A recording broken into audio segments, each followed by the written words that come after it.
பீகார் தேர்தல் நடந்தால் நியாயமாக நடக்குமா என்ற கேள்வியை மிக முக்கியமாக தேஜஸ்வி யாதவ் எழுப்பியிருக்கிறார். அவர் பாரதிய ஜனதாவுக்கு எதிரான மனநிலையில் மக்கள் இருப்பதாகவும் தாங்கள் வெற்றி பெறுவதற்கான சாத்தியக்கூறு அங்கு இருப்பதையும் சுட்டிக்காட்டிய திரு தேஜஸ்வி யாதவ், பாரதிய ஜனதாவுடைய மத்திய தலைமை பெரும்பாலும் அதிகார பவரை எல்லா விதத்திலும் அவர்கள் பயன்படுத்தி அதன் மூலமாக ஒரு வெற்றியை அவர்கள் திட்டமிட்டிருக்கிறார்கள் என்ற ஒரு குற்றச்சாட்டை மிக கடுமையாக அவர் எழுப்பியிருக்கிறார். இந்த குற்றச்சாட்டு வழக்கமாக எதிர்க்கட்சிகள் ஆளுங்கட்சிகளுக்கிடையே பரவலாக இருந்த போதிலும் தற்போது பீகாரில் ஓட்சாரே என்று சொல்லக்கூடிய வாக்கு திருட்டு, அதற்கு பின்பு பெரும்பான்மையான வாக்காளர்களான முஸ்லீம் மற்றும் தலித்துகளுடைய வாக்குகளை எடுக்கப்பட்டிருக்கிறது. தேர்தல் கமிஷன் ஞானேஸ்வர் குமார் முழுமையாக பாரதிய ஜனதாவுக்கு ஆதரவு அளித்து அவர்கள் பக்கம் நிற்கிறார்கள் என இந்தியா கூட்டணியுடைய இந்த பார்வை, இதற்கான கடும் கண்டனங்களை தொடர்ந்து தான் தேஜஸ்வி யாதவ் பீகாரில் தேர்தல் நியாயமாக நடக்குமா என்றும் அவர் கூறியிருக்கிறார். மிக முக்கிய பண்டிகையான ஷத் பூஜை அக்டோபர் இந்த மாதம் 25லிருந்து 28 வரை கொண்டாடப்படும் நிலையில் இந்த விழா முடிந்தவுடன் முதல்கட்ட வாக்குப்பதிவை நடத்த வேண்டும். பிற மாநிலங்களில் பணிபுரியும் பீகார் மாநிலத்தவர் சத் பூஜைக்கு சொந்த ஊர் திரும்புவோர் என்பதால் வாக்குப்பதிவை அதிகரிக்க முடியும் என எல்லா கட்சிகளுமே யோசனை தெரிவித்துள்ளன.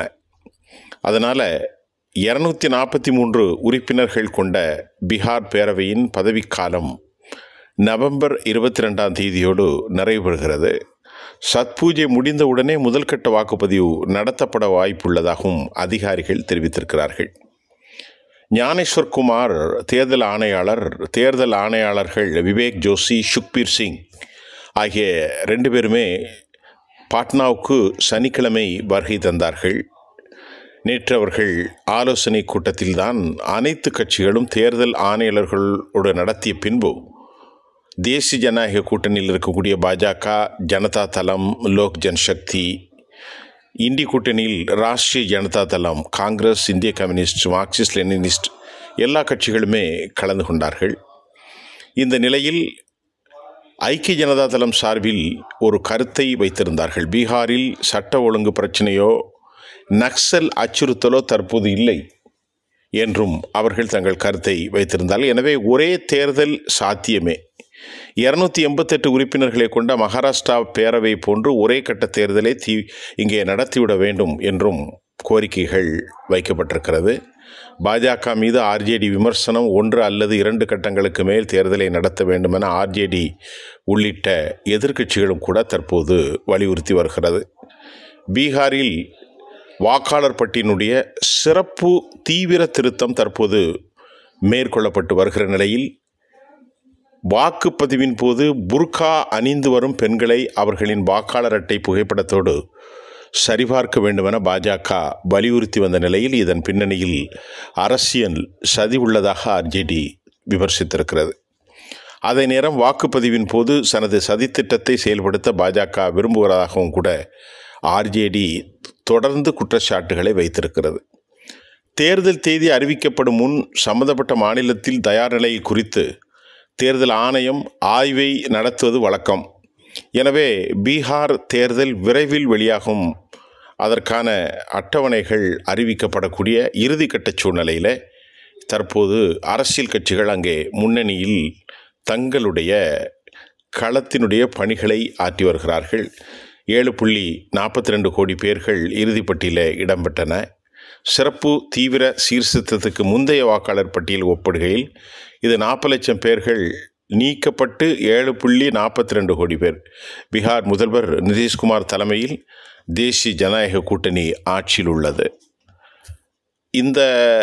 இதற்கு பின்பு பீகாரில் இந்த போட்டி கடுமையாக்கப்பட்டிருக்கிற நிலையில் பாரதிய ஜனதா இந்த தேர்தலில் எப்படியாவது வெற்றியிட்டுவிட வேண்டும் என்கின்ற ஒரு கடுமையான பக்கா பிளான் ஒன்று இருப்பதாகவும் செய்திகள் வெளியாகியிருக்கிறது. பீகாரில் பாரதிய ஜனதாவுக்கு 80 எம்எல்ஏக்கள் இருக்கின்றார்கள். நிதிஷ்குமார் முதல்வர் வேட்பாளராக பாரதிய ஜனதா ஏற்றுக்கொண்டிருப்பதால் சில நெருக்கடிகளையும் அவர்கள் எதிர்கொள்ள வேண்டிய நிலைக்கு பாஜக தள்ளப்பட்டிருக்கிறது. 2005 முதல் நிதிஷ்குமார் முதல்வராக இருப்பதால் நீண்ட காலமாக ஒருவர் முதல்வராக இருக்கும்போது அவர் மீது இயல்பாகவே மக்களுக்கு அதிருப்தி ஏற்படும். அது நிதிஷுக்கும் இருக்கிறது. உள்ளூர் பிரச்சனைகள் தலைவர்கள் இது குறித்து கூறுகிற போது பல்வேறு பிரிவினரை நோக்கமாக கொண்ட புதிய திட்டங்களை நிதிஷ் அறிவித்திருப்பது தேசிய ஜனநாயக கூட்டணியின் வாய்ப்புகளை மேம்படுத்தியிருப்பதாக அவர்கள் கூறுகிறார்கள். அதை போன்று வாக்காளர்களில் அதிருப்தி தடையாக இருக்கும், தற்போதைய எம்எல்ஏக்கள் மீதான வாக்காளர்களின் அதிருப்தி தடையாக இருக்கும். எனவே வேட்பாளர்களை பாரதிய ஜனதா மாற்ற இருக்கிறது. சமீபத்தில் நடைபெற்ற வேட்பாளர்களுடைய இறுதி செய்யும் பாரதிய ஜனதாவினுடைய முக்கிய குழு கூட்டத்தில் குஜராத் மாடலை செயல்படுத்துவது பற்றி ஆலோசிக்கப்பட்டது. 2022 சட்டமன்ற தேர்தலுக்கு முன் குஜராத்தில் பாஜக தனது முழு அமைச்சரவையும் மாற்றியது.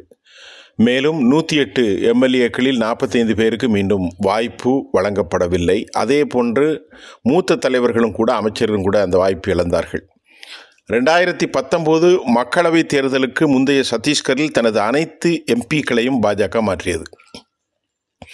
இந்த 2 முறை பாஜக இந்த உத்தி வெற்றி பெற்றதால் குஜராத் அளவில் மாற்றங்கள் இப்போது சாத்தியமில்லை என்றாலும் புதிய முகங்களை வேட்பாளராக களமிறக்க வேண்டும் என்பதை யாரும் மறுக்கவில்லை என உள்ளூர் பாஜக தலைவர்கள் பீகாரில் தெரிவித்தார்கள். பீகார் தேர்தல் பொறுப்பாளராக தர்மேந்திர பிரதான் ஐக்கிய ஜனதா தளத்தோடு கூட்டணி இடப்பங்கீடு குறித்து பேச்சுவார்த்தை தொடங்கிவிட்டார். இந்த முறை 101, 104 தொகுதிகளில் போட்டியிட பாஜக விரும்புவதால் தற்போதைய சில எம்எல்ஏக்களை நீக்கிவிட்டு வெற்றி வாய்ப்புள்ள பல புதிய வேட்பாளர்களை அவர்கள் நிறுத்த இருக்கிறார்கள்.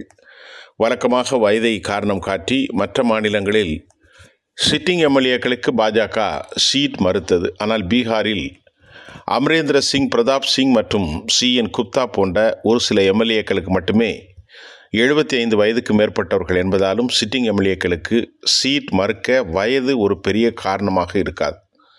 அதே நேரம் பீகார் குஜராத் போன்றது அல்ல. பீகாரில் பாஜகவுக்கு முழுமையான ஆதிக்கம் இல்லை. குஜராத்தில் முழு ஆதிக்கம் இருந்தது. அதே போல் வலுவான போட்டியாளர்களை கொண்ட மாநிலம் இது. எனவே அவசரப்பட்டு மூத்த தலைவர்களை நீக்கிவிட்டால் அதிருப்தி அடைந்த தலைவர்கள் கட்சிக்கு பெரும் இழப்பை ஏற்படுத்தலாம் என பாஜக பீகாரில் அஞ்சுகிறது. கர்நாடகாவில் அப்படித்தான் நடந்தது. சீட் மறுக்கப்பட்ட பலர் கிளர்ச்சியாளர்களாக மாறி எதிரணியில் சேர்ந்து கட்சியின் வாக்கு வங்கியை பதம் பார்த்ததையும் பாஜக மறக்கவில்லை. கட்சியின் வேட்பாளர்களை மாற்ற பாஜகவுக்கு இன்னும் முக்கியமான காரணமும் இருக்கிறது. சமீப நாட்களில் ஜன சுராஜ் நிறுவனர் பிரசாந்த் கிஷோர் பீகாரில் உள்ள சில பாஜக முக்கிய தலைவர்கள் மீது மிக கடுமையான குற்றத்தை அவர் வைத்திருக்கிறார். துணை முதல்வர் ஷாம்ரட் சௌத்ரி ஒரு கொலை வழக்கில் தனது வயது குறித்த பொய் சொன்னார் என்ற குற்றச்சாட்டும் இதில் அடங்கும். இதனால் பாரதிய ஜனதா சிக்கல்களை சந்தித்துள்ளது. கட்சி ஒரு புதிய கதையை சொல்ல வேண்டும். அதற்காக வழி, நம்பகமான மற்றும் புதிய முகங்களுக்கு முக்கியத்துவம் கொடுப்பது என கட்சி மேலிடம் நம்புகிறது. ராகுல் காந்தி பீகாரில் மேற்கொள்ளப்பட்ட வாக்காளர் பட்டியல் சிறப்பு திருத்தம் SIR குறித்த கடுமையான விமர்சனங்கள் அடுக்கியிருந்தாலும் தேஜஸ்வி யாதவ் போன்ற உள்ளூர் முகங்களை எதிர்கொள்ள கட்சிக்கு வலுவான ஆட்கள் தேவை. எனவே பிரதமர் மோடி, உள்துறை அமைச்சர் அமித்ஷா ஆகியோரை முன்னிறுத்துவதை விட உள்ளூர் தலைமையை முன்னிறுத்த வேண்டும் என்று கட்சி திட்டமிட்டிருக்கிறது என்பதும் கூட இப்பொழுது செய்திகளில் வெளியாகியிருக்கிறது. இருந்த போதிலும் அங்கே போட்டி கடுமையாக இருக்கிறது. வெற்றி அத்தனை சாத்தியம் யாருக்கும் இல்லை. கடைசியாக CO ட்ரஸ்டுடைய கணக்கில் 2 கட்சிகளுக்கும் இடையே 1% வித்தியாசத்தை நாம் ஏற்கனவே சொல்லியிருந்தோம். பாரதிய ஜனதா குஜராத்தை போன்று UPயை போன்று ஒரு வலுவான தலைவர் இல்லை. இன்னும் சீட் பங்கீட்டில் நிதிஷுக்கும் அவர்களுக்கும் பல முரண்கள் ஏற்படலாம். சிராக் பாஸ்வான் முறைத்து கொள்ளலாம். இப்படி பல பிரச்சனைகள் பாஜகவில் இருப்பதால் அவர்கள் மிக சாதுரியமாக காய் நகட்டி கொண்டிருக்கிறது தான் தற்போது கள யதார்த்தமாக இருக்கிறது. நன்றி.